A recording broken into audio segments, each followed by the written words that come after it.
Good morning, everybody. Today, we're going to be reading the story, Storm in the Night. It's written by Mary Stoltz and illustrated by Pat Cummings. In this story, the two characters engage in realistic sounding, sometimes teasing dialogue. Dialogue means conversation. This story takes place over a span of hours during a single stormy night.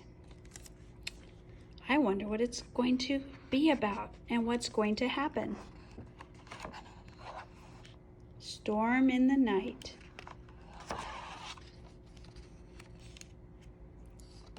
Looking at the illustrations, I can tell it's kind of dark and stormy outside.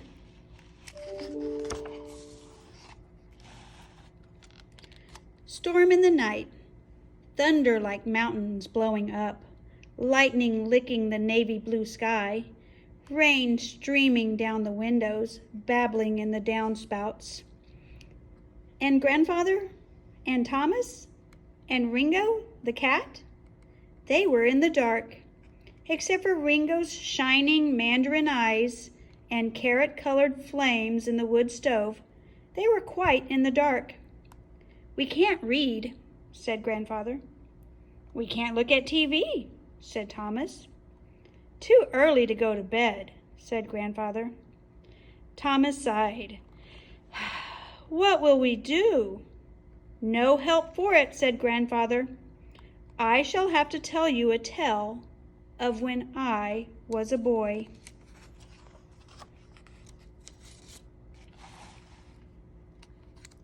Thomas smiled in the shadows.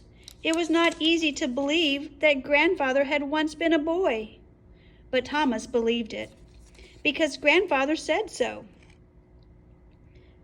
Thomas believed that long, long ago, probably at the beginning of the world, his grandfather had been a boy. As Thomas was a boy now and always would be. A grandfather could be a boy if he went back in his memory far enough. But a boy could not be a grandfather. Ringo could not grow up to be a kangaroo, and a boy could not grow up to be an old man. And that, said Thomas to himself, is that. So, class, do you think what Thomas is thinking makes you laugh? Have you ever had conversations like that with your grandparents?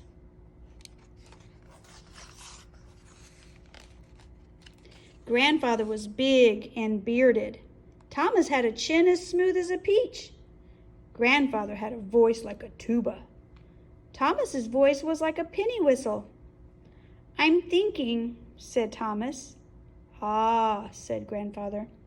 "I'm trying to think what you were like when you were my age." "That's what I was like," said Grandfather. "What?" "Like someone your age." "Did you look like me?" "Very much like you." "But you didn't have a beard?" "Not a sign of one." "You were short, probably." "Short? Certainly."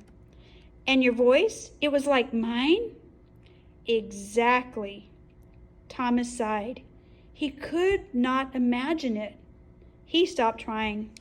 He tried instead to decide whether to ask for a new story or an old one. What do you think you would ask for?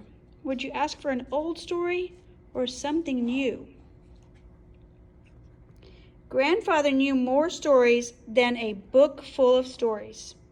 Thomas hadn't heard all of them yet because he kept asking for repeats. As he thought about what to ask for, he listened to the sound of the dark. Grandfather listened too. In the house, a door creaked. A faucet leaked. Ringo scratched on his post, then on his grandfather's chair. He scratched behind his ear, and they could hear even that. In the stove, the flames made a fluttering noise. "That's funny," said Thomas. "I can hear better in the dark than I can when the lights are on." "No doubt because you are just listening," said his grandfather, "and not trying to see and hear at the same time. That made sense to Thomas, and he went on listening for sounds in the dark. There were clocks. The chiming clock on the mantel struck the hour of 8. Ping, ping, ping, ping, ping, ping, ping, ping-a-ling. The kitchen clock, very excited. Tickety-tick, tickety-tick, tickety. There were outside sounds for the listening, too. The bells in the Congregational church rang through the rain. Bong, bong, bong, bong, bong. Automobiles' tires swished on the rain-wet streets. Horns honked and hollered.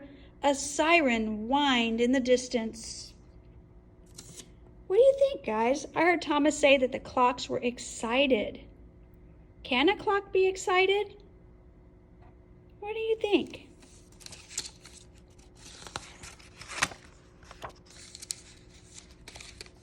Grandfather, said Thomas, were there automobiles when you were a boy? Were there automobiles? Grandfather shouted.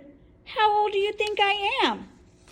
Well, said Thomas, next thing you'll be asking if there was electricity when I was your age. Oh, Grandfather, said Thomas, laughing. After a while he said, was there? Let's go out to the porch, said Grandfather. There's too much silliness in here. By the light of the lightning, they made their way to the front door and out on the porch. Ringo, who always followed Thomas, followed him and jumped to the railing.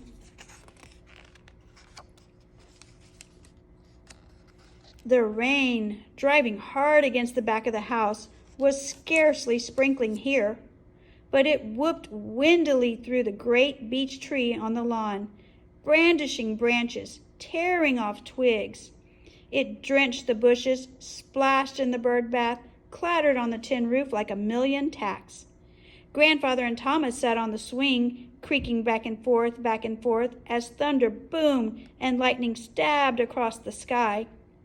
Ringo's fur rose, and he turned his head from side to side, his eyes wide and wild in the flashes that lit up the night. The air smelled peppery and gardeny and new. That's funny, said Thomas. I can smell better in the dark, too.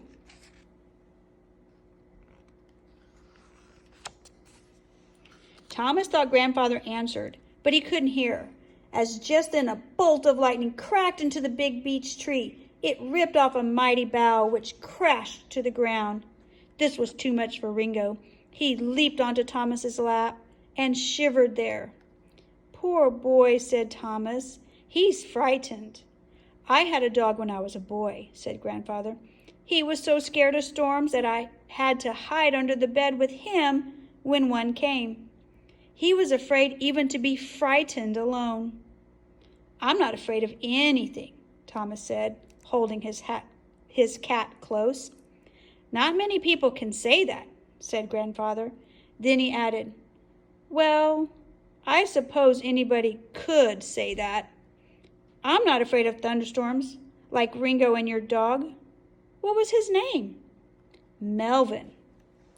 That's not a good name for a dog, Thomas thought. I thought it was, Grandfather said calmly. He was my dog.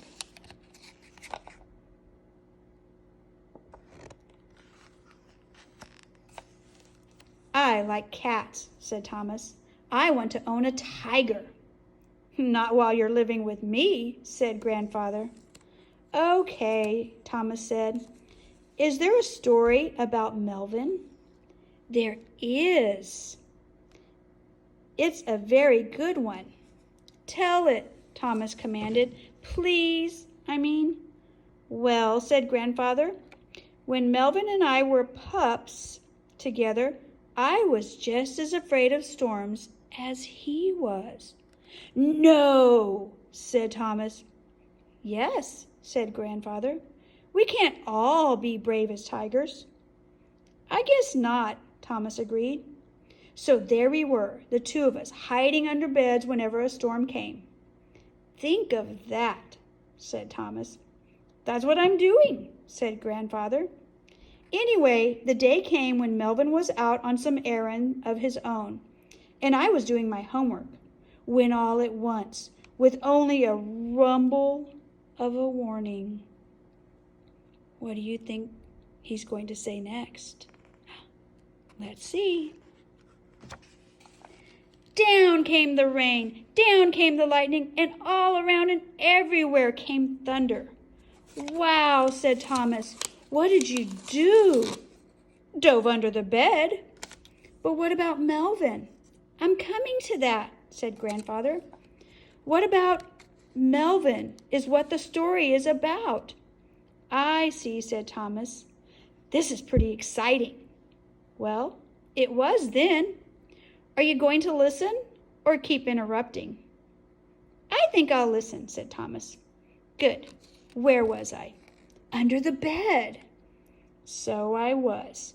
Well, I lay there shivering at every clap of thunder, and I'm ashamed to say that it was some time before I even remembered my poor little dog was all by himself out in the storm. Thomas shook his head in the dark. Okay. So, do you think any parts of what Grandpa is saying and hiding under the bed is funny? Have any of you guys ever felt like doing that? Let's see what happens. And when I did remember, Grandfather went on, I had the most awful time making myself wiggle out from under the bed and go looking for my father or my mother to ask them to go out and find Melvin for me. Grandfather, I told you I was afraid. This is a true story you're hearing, so I have to tell the truth. Of course, said Thomas, admiring his grandfather for telling the truth like that. Did you find them? I did not. They had gone out someplace for an hour or so, but I'd forgotten. Thomas, fear does strange things to people, makes them forget everything about how afraid they are. You wouldn't know about that, of course. Thomas stroked his cat and said nothing. In any case, Grandfather went on, there I was, alone and afraid in the kitchen. And there was my poor little dog, alone and afraid in the storm. What did you do? Thomas demanded. You didn't leave him out there, did you, Grandfather? What would you do? Let's see what Grandfather did. Thomas, I put on my raincoat and opened the kitchen door and stepped out on the back porch just as a flash of lightning shook the whole sky and a clap of thunder barreled down. A huge man appeared out of the darkness, holding Melvin in his arms. Phew! That man was 7 feet tall and had a face like a crack in the ice. Grandfather, you said you were telling me a true story. It's true, because that's how he looked to me. He stood there, scowling at me, and said, Son, is this your dog? And I nodded, because I was too scared to speak. If you don't take better care of him, you shouldn't have him at all, said the terrible man. He pushed Melvin at me and stormed off into the dark. Gee, said Thomas, that wasn't very fair. He didn't know you were frightened too. I mean, Grandfather, how old were you? Just about your age. Well, some people my age can get pretty frightened. Not you, of course. Thomas said nothing. What do you think about Thomas? Do you think maybe he really is afraid too? Let's keep going. Later on, Grandfather continued. I realized that man wasn't 7 feet tall or even terrible. He was worried about the puppy, so he didn't stop to think about me. Well, I think he should have. People don't always do what they should, Thomas. What's the end of the story? Oh, just what you'd imagine, Grandfather said carelessly. Having overcome my fear enough to forget myself and think about Melvin, I wasn't afraid of storms anymore." "Oh, good," said Thomas. For a while they were silent. The storm was spent. There were only flickers of lightning, mutterings of thunder, and a little patter of rain.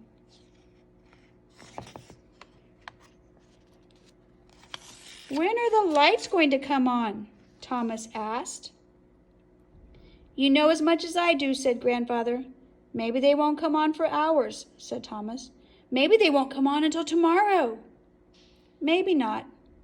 "Maybe they'll never come on again. And what will we do then?"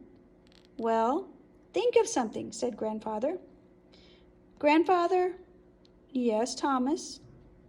"What I think that maybe if you hadn't been there and Ringo hadn't been here and I was all alone in the house and there was a storm and the lights went out and didn't come on again for a long time like this, I think maybe then I would be a little bit afraid." "Perfectly natural," said Grandfather. Thomas sighed, and Grandfather yawned. Ringo jumped to the porch and walked daintily into the garden, shaking his legs. After a while, the lights came on. They turned them off and went to bed.